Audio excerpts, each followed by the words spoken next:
llegir, jo crec que cal dir-ho, no és fàcil llegir Charlotte Delvaux, no és fàcil.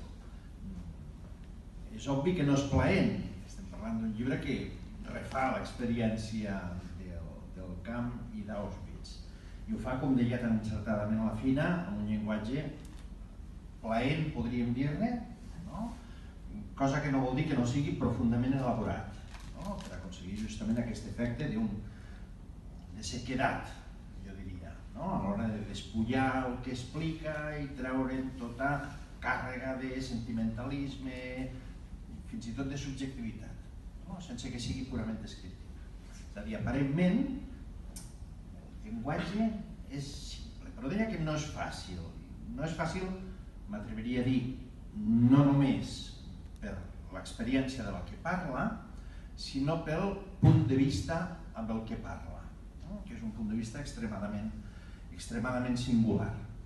No només no és fàcil, sinó que jo he de dir que és difícil, cosa que no és, òbviament, com podem imaginar, negativa, perquè reclama, com a lectors o com a lectores, jo crec que un exercici suplementari al d'anar atribuint sentit a cadascuna de les paraules que llegim.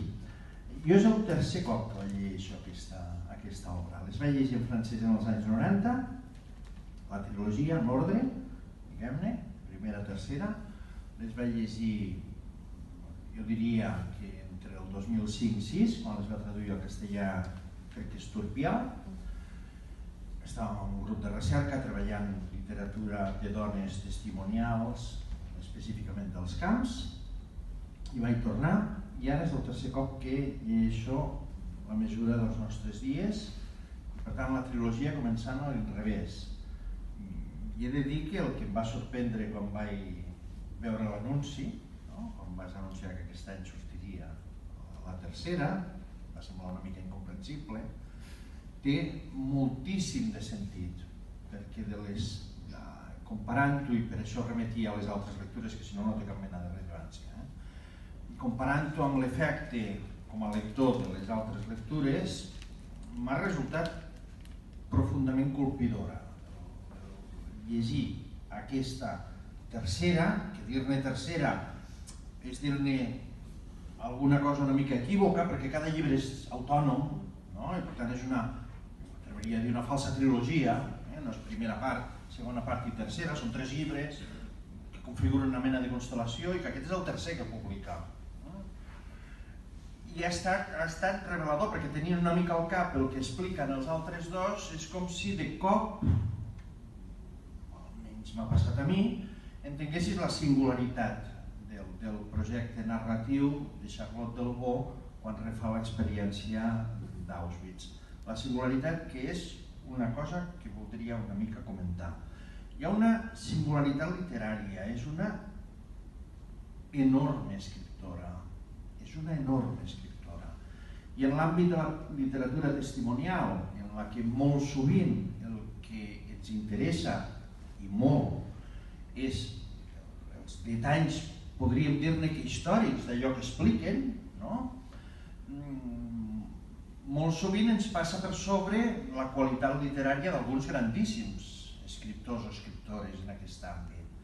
Al meu entendre, és una mica la batalla del nostre amic Gastier amb Primo Levi, per exemple. Sempre se l'ha considerat com un dels escriptors canònics en la literatura dels camps pel que explica, però potser no hem prestat massa atenció a la qualitat literària de Primo Levi. I això que se'n pot dir de Primo Levi, sens dubte de molts més, jo crec que és segurament el primer que cal dir de Charlotte Delvaux. És una immensa escriptora. La Fina ha apuntat una mica una interpretació d'això, diguem-ne, pel que afecta a la imaginació literària, i ho subscric completament. Val a dir que és una escriptora que comença a escriure tard. Escriure vol dir assignar el que escriu tard, perquè escriurà, com molt ràpidament s'ha endevinat del que deies, amb Louis Jouvet, abans de la guerra, abans de la deportació a Auschwitz, fent de negre editorial, diguem-ne. Louis Jouvet era un gran, ja ho ha recordat la Maria, sobretot director de teatre, al meu entendre, i la tenia perquè prengués nota de les seves lliçons teatrals quan assajava, fins a l'extrem que alguna d'aquestes transcripcions de les classes, podríem dir-ne, o direccions de jove, ha acabat tenint format d'obra de teatre flotant. Se'n va presentar una, crec que es deia Elvira 39, no feu dir exactament el nom, però eren obres que ningú identifica amb la Charlotte Delvaux, tot i que va ser ella qui les va escriure.